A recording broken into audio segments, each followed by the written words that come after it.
ഇന്നൊരു മർത്തോമൻ വെഡ്ഡിങ് എങ്ങനെയാണ് നടക്കുന്നതെന്ന് ഞാൻ കാണിച്ചു തരട്ടെ. ഇതിൻ്റെ ചടങ്ങുകൾ കാര്യങ്ങളെല്ലാം ഞാൻ ഡീറ്റെയിൽ ആയിട്ട് പറയാം. ആദ്യം തന്നെ വീട്ടിലെ കാരണവന്മാർക്കെല്ലാം ദക്ഷിണ കൊടുക്കും. ദക്ഷിണ എങ്ങനെ കൊടുക്കണമെന്ന് വെച്ച് കഴിഞ്ഞാൽ വെറ്റിലയും അതിൻ്റെ മുകളിൽ നാരങ്ങയും വെച്ചിട്ട് വീട്ടിലെ മൂത്തവർക്ക് എല്ലാവർക്കും കൊടുക്കും. എന്ന് വെച്ച് കഴിഞ്ഞാൽ അച്ഛൻ്റെ പെങ്ങൾ, സഹോദരങ്ങൾ, അമ്മയുടെ സഹോദരങ്ങൾ, അങ്ങനെ അവർക്കെല്ലാവർക്കും ദക്ഷിണ കൊടുത്തതിന് ശേഷം വീട്ടുകാരെല്ലാവരും കൂടെ പ്രാർത്ഥിക്കും.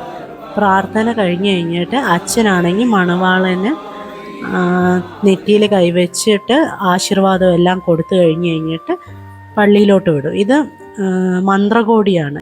ഈ മന്ത്രകോടിയാണെങ്കിൽ കല്യാണം കഴിഞ്ഞതിന് ശേഷം മണവാളൻ മണവാട്ടിക്ക് കൊടുക്കുന്നതാണ് ഈ മന്ത്രകോടി. ഈ മന്ത്രകോടിയിൽ നിന്നാണ് 7 നൂലെടുത്ത് മിന്നിന് വേണ്ടി ഉപയോഗിക്കുന്നത്.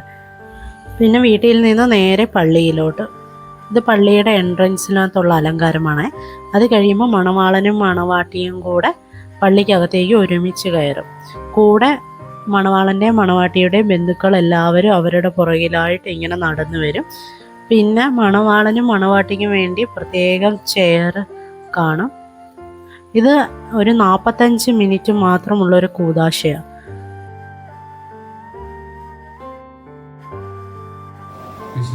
ഇതിനകത്ത് 3 സെക്ഷൻസ് ആണ്. ഒന്നെന്ന് പറയുന്നത് മോതിരം വാഴ്വ്, പിന്നെ കിരീടം വാഴ്വ്, പിന്നെ അത് കഴിയുമ്പോഴത്തേക്ക് മിന്നുകെട്ട്. അങ്ങനെ 3 സെക്ഷൻസ് ആയിട്ടാണ് ഈ കല്യാണം നടക്കുന്നത്. ആദ്യം തന്നെ മണവാളൻ്റെ കയ്യിലേക്ക് അച്ഛനാണെങ്കിൽ മോതിരം ഇട്ട് കൊടുത്തു. മണവാട്ടിയുടെ കയ്യിലും അച്ഛനാണ് മോതിരം ഇട്ട് കൊടുക്കുന്നത്. അത് കഴിയുമ്പോഴത്തേക്ക് മണവാളൻ്റെയും മണവാട്ടിയുടെയും കൈയാണെങ്കിൽ അച്ഛൻ ഒരുമിച്ച് പിടിച്ചു വയ്ക്കും. എന്നിട്ട് അതിൻ്റെ മുകളിലേക്ക് കുരിശിങ്ങനെ വരയ്ക്കും. അപ്പോഴത്തേക്ക് തന്നെ ഒരു സെക്ഷൻ കഴിയും. പിന്നാണെങ്കിൽ ഇനി രണ്ടാമത്തെ സെക്ഷനിലോട്ട് പോകും. രണ്ടാമത്തെ സെക്ഷൻ എന്ന് പറയുന്നത് കിരീടം വാഴ്വാണ്. ഇത് മണവാളൻ്റെ മാല വെച്ച് യൂസ് ചെയ്തിട്ടാണ് കിരീടം വാഴ്വ് നടത്തുന്നത്.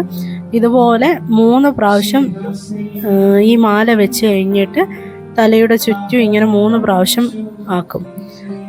ഇത് കഴിഞ്ഞ് കഴിഞ്ഞിട്ട് ഉടനെ തന്നെ മണവാട്ടിയുടെ തലയിലും ഇതുപോലെ തന്നെ 3 പ്രാവശ്യം ഈ മാല വെച്ച് ഇങ്ങനെ ചുറ്റും.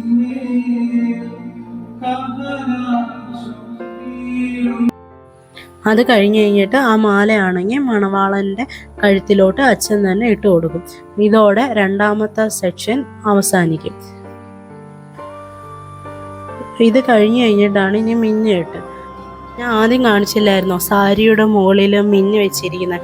ആ മിന്ന് തന്നെ അച്ഛനാണെങ്കിൽ വന്നിട്ടുള്ള 2 അച്ഛന്മാരുടെ കയ്യിൽ കൊടുത്ത് അവരെ അനുഗ്രഹിച്ച് കഴിഞ്ഞിട്ട് ഈ മിന്നാണെങ്കിൽ മണവാളൻ്റെ കയ്യിൽ അച്ഛൻ കൊടുക്കും. മണവാളൻ ഈ മിന്നാണെങ്കിൽ മണവാട്ടിയുടെ കഴുത്തിൽ കെട്ടും. പിന്നീടാണെങ്കിൽ ഈ മിന്ന് കല്യാണം കഴിഞ്ഞ ശേഷം ചിലപ്പോൾ അന്ന് രാത്രിയിലാണ് ഈ മിന്നാണെങ്കിൽ ആ നൂലിൽ നിന്ന് വേർപെടുത്തിയിട്ട് നമ്മുടെ സ്വർണ്ണമാലയ്ക്കകത്ത് ഇട്ടേക്കും. ലോക്കറ്റിൻ്റെ കൂടെ ഈ മിന്നിട്ടേക്കും. അത് പിന്നീട് എപ്പോഴും ആ മിന്ന് കഴുത്തിൽ എപ്പോഴും കാണും മണവാട്ടിയുടെ. മിന്ന് കെട്ടി കഴിയുമ്പോഴത്തേക്ക് മന്ത്രകോടി, ഞാൻ പറഞ്ഞില്ലായിരുന്നു ആദ്യം ഒരു മന്ത്രകോടി കാണിച്ചില്ല, ഒരു സാരി. അത് അച്ഛനാണെങ്കിൽ മണവാളൻ്റെ കയ്യിൽ കൊടുക്കും. മണവാളൻ അത് മണവാട്ടിയുടെ തലയിൽ ഇങ്ങനെ വെക്കും. പിന്നീട് റിസപ്ഷൻ്റെ സമയത്ത് മണവാട്ടി ഇപ്പം ഇട്ടിരിക്കുന്ന സാരി മാറ്റിയിട്ട് ഈ മന്ത്രകോടിയായിട്ടുള്ള സാരി ഉടുക്കും. കല്യാണം തുടങ്ങുമ്പം തന്നെ മണവാട്ടിയുടെ കൂടെ ഒരു തോഴി എപ്പോഴും കാണും. അത് മണവാട്ടിയുടെ സൈഡിൽ നിന്നുള്ളൊരു ബന്ധുവായിരിക്കും. കല്യാണം കഴിഞ്ഞ ശേഷം ആ തോഴി മാറിയിട്ട് മണവാളൻ്റെ സൈഡിലുള്ള ഒരു ബന്ധു തോഴിയായിട്ട് നിൽക്കും. പിന്നീട് അത് കഴിഞ്ഞ് കഴിഞ്ഞിട്ട് കല്യാണം എല്ലാം കഴിഞ്ഞ് കഴിഞ്ഞിട്ട് ഇവർ സൈൻ ചെയ്യുക. പള്ളിയുടെ ഡോക്യുമെൻറ്റിനകത്ത് ഇവർ വിവാഹ രജിസ്റ്റർ ആയെന്നുള്ളൊരു സൈനും അതിനുള്ള സാക്ഷികളും അവരവിടെ ഒപ്പിട്ട് വിവാഹം അങ്ങനെ കംപ്ലീറ്റ് ആവും. വിവാഹം കംപ്ലീറ്റ് ആയതിനു ശേഷം അച്ഛന്മാരുമായിട്ടുള്ള ഫോട്ടോസ് എല്ലാം എടുത്ത് പിന്നെ ബന്ധുക്കൾ ഓരോരുത്തർക്ക് ഫോട്ടോസൊക്കെ എടുക്കാം. അത് കഴിഞ്ഞ് കഴിഞ്ഞിട്ട് പള്ളിയിൽ നിന്ന് ഇറങ്ങുമ്പോൾ മണവാട്ടിയുടെയും മണവാളൻ്റെയും സൈഡിൽ നിന്ന് കുട്ടികൾ ബൊക്കയും മാലയും കൊടുത്ത് മണവാളനെയും മണവാട്ടിയെ സ്വീകരിക്കും. അത് കഴിഞ്ഞ് കഴിഞ്ഞാൽ നേരെ ഓഡിറ്റോറിയത്തിലോട്ട് പോകും. ഇതാണ് റിസപ്ഷൻ. റിസപ്ഷൻ്റെ സമയത്ത് മണവാളൻ്റെ മണവാട്ടിയുടെ ഫോട്ടോസും വീഡിയോസും ഒന്നും എടുക്കാൻ പറ്റിയില്ല.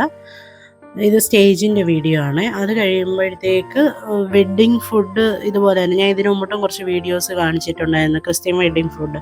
ആ സെയിം തന്നെയാണ് ഇവിടുത്തെയും വെഡ്ഡിങ് ഫുഡ്. റിസപ്ഷനിൽ അവരുടെ ഫോട്ടോസ് വീഡിയോസ് ഒന്നും എടുക്കാൻ പറ്റിയില്ല. അതുകൊണ്ട് ഞാൻ പിന്നെ ഒരു ഫോട്ടോ ആഡ് ചെയ്യാമെന്ന് വിചാരിച്ചു. ഇത് കഴിഞ്ഞ് നേരെ മണവാളൻ്റെ വീട്ടിലോട്ട് പോകും. മണവാളൻ്റെ ബന്ധുക്കാർ പാല് കൊടുത്ത് മണവാളനെ മണവാട്ടിയെ സ്വീകരിക്കും. ഇത് കഴിഞ്ഞിട്ട് നേരെ മണവാട്ടിയുടെ വീട്ടിലോട്ട് പോവും. പക്ഷെ അപ്പോഴത്തെ വീഡിയോസ് ഒന്നും എടുക്കാൻ പറ്റിയില്ല. പിന്നെ മണവാള സ്റ്റേ ചെയ്യുന്നത് മണവാട്ടിയുടെ വീട്ടിലായിരിക്കും. പിന്നെ 3 ദിവസം കഴിയുമ്പോഴായിരിക്കും മണവാട്ടി മണവാളൻ്റെ വീട്ടിലോട്ട് വരുന്നത്. അന്നത്തെ ദിവസത്തിന് കൊണ്ടാക്കൽ എന്ന് പറഞ്ഞൊരു ചടങ്ങുണ്ട്. ഇന്നത്തെ ദിവസം ഇതോടുകൂടി കംപ്ലീറ്റ് ആവും, മർത്തോമൻ വെഡ്ഡിങ് കംപ്ലീറ്റ് ആവും. ഇങ്ങനത്തുള്ള വീഡിയോസൊക്കെ നിങ്ങൾക്ക് ഇഷ്ടമാണെങ്കിൽ ചാനൽ സബ്സ്ക്രൈബ് ചെയ്യണം, ലൈക്ക് ചെയ്യണം, വീഡിയോസ് മാക്സിമം ആൾക്കാരിലേക്ക് ഷെയർ ചെയ്യണം. Tata, bye bye.